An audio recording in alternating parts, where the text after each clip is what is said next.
আমি আগেই বলেছি যে নরসিংদী জেলা বিএনপির নবনির্বাচিত কমিটি 151 সদস্য বিশিষ্ট গত কয়েকদিন আগে এটি অনুমোদিত হয়েছে।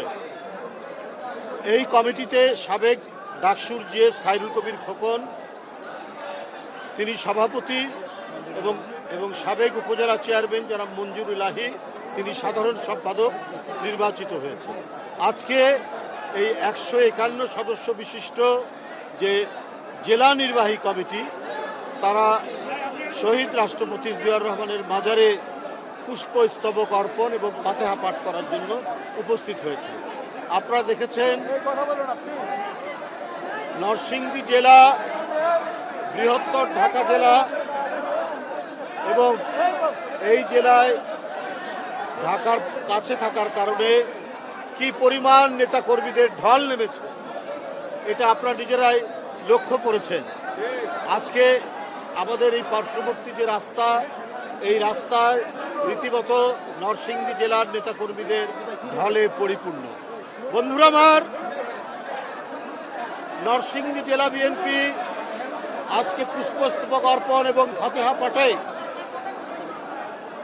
ফাতিহা পাঠের মাধ্যমে তারা অঙ্গীকার ব্যক্ত করেছে যে শহীদ রাষ্ট্রপতি জিয়াউর রহমানের দর্শন এবং প্রদর্শিত পথ, দেশনেত্রী বেগম খালেদা জিয়ার প্রদর্শিত পথ, গণতন্ত্র পুনরুদ্ধার এবং দলের ভারপ্রাপ্ত চেয়ারম্যান জনাব তারেক রহমানের নেতৃত্বের প্রতি তারা পূর্ণ আস্থা জ্ঞাপন করে এখানে শপথ গ্রহণ করেছে।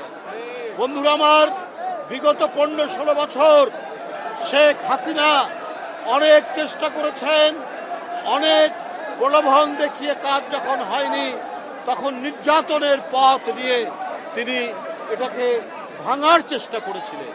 কিন্তু শেখ হাসিনার প্রত্যেকটা চক্রান্ত ব্যর্থ হয়ে গেছে।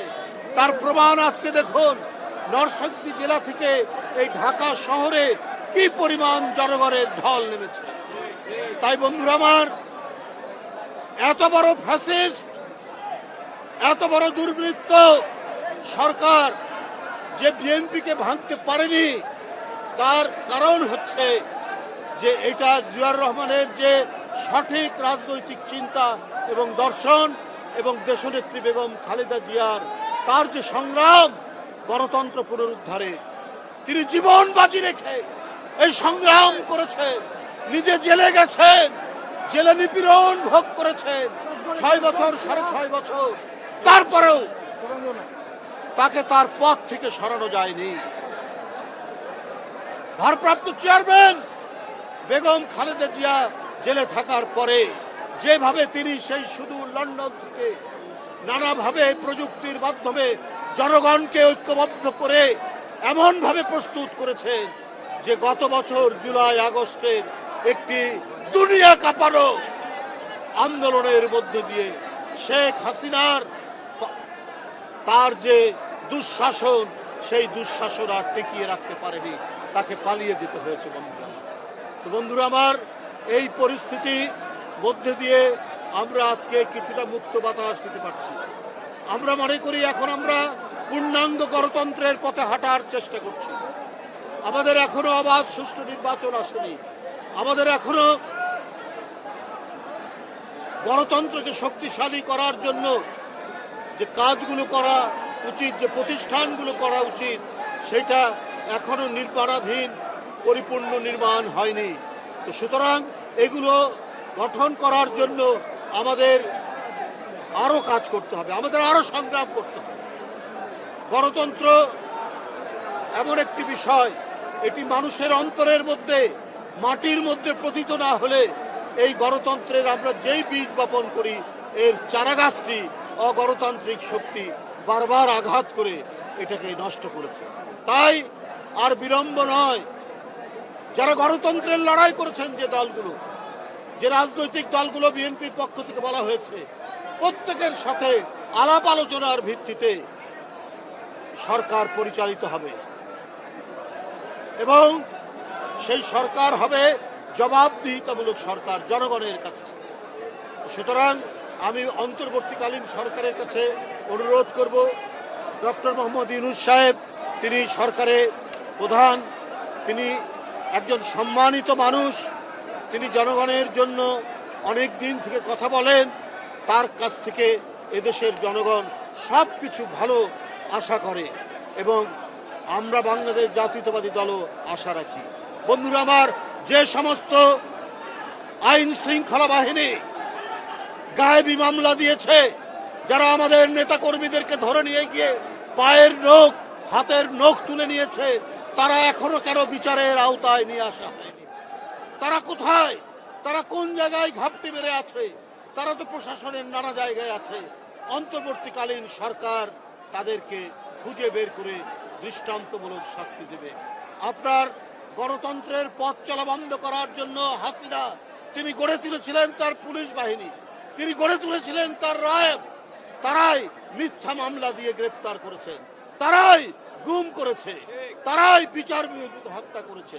তারা মিয়া একজন ভিক্ষুক, আপনাদের বলি, তারা মিয়া একজন ভিক্ষুক, তার ডান হাত প্যারালাইজ।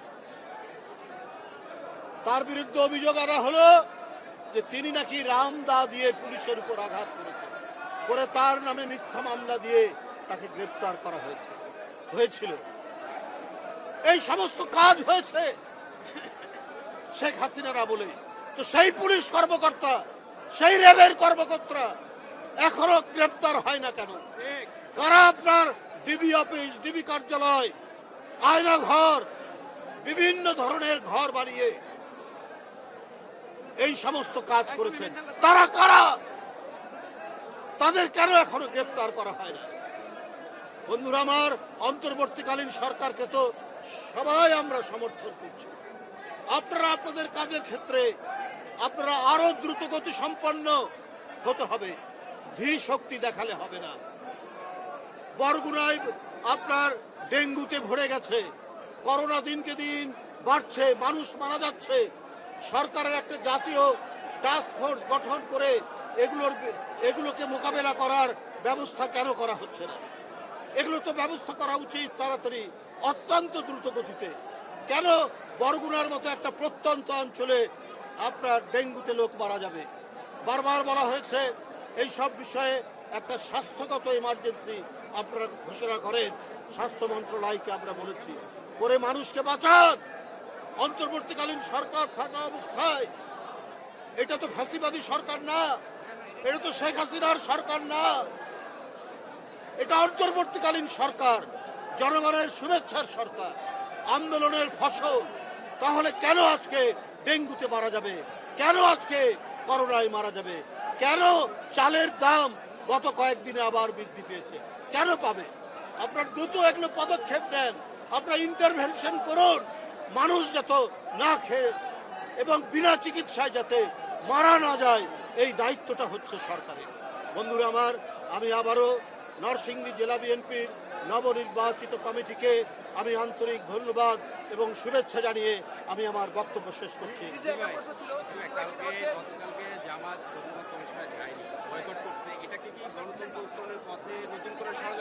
দেখুন, এটা তাদের রাজনৈতিক সিদ্ধান্ত, কেন যায়নি এই বিষয়ে আমার কোনো মন্তব্য ছিল। এতদিন বিএনপি সরকারের নিরপেক্ষতা নিয়ে নানানভাবে প্রশ্ন করেছে, কিন্তু আমরা দেখেছি যে সাম্প্রতিক সময় এনসিপি, জামায়াত এবং গণ অধিকার পরিষদও সরকারের যে নিরপেক্ষতা নিয়ে প্রশ্ন তুলছে।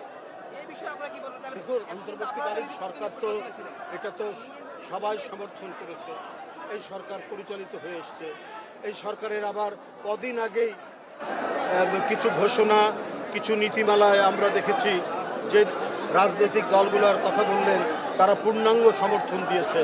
তো সুতরাং আমি মনে করি না আলোচনা হবে, ডিবেট, ক্রিটিসিজম হবে, কিন্তু আমরা এর মধ্যে দিয়ে এগিয়ে যাব। আমরা একটি অবাধ সুষ্ঠু নির্বাচনের মধ্য দিয়ে জনগণের নির্বাচিত সরকার গঠিত হবে। সেই ক্ষেত্রে প্রধান উপদেষ্টার যে অঙ্গীকার, তিনি সুস্পষ্ট ভাষায় যে কথাগুলি বলে এসছেন, আমার মনে হয় সেটিরই প্রতিফলন ঘটবে, বাস্তবায়ন হবে। ধন্যবাদ।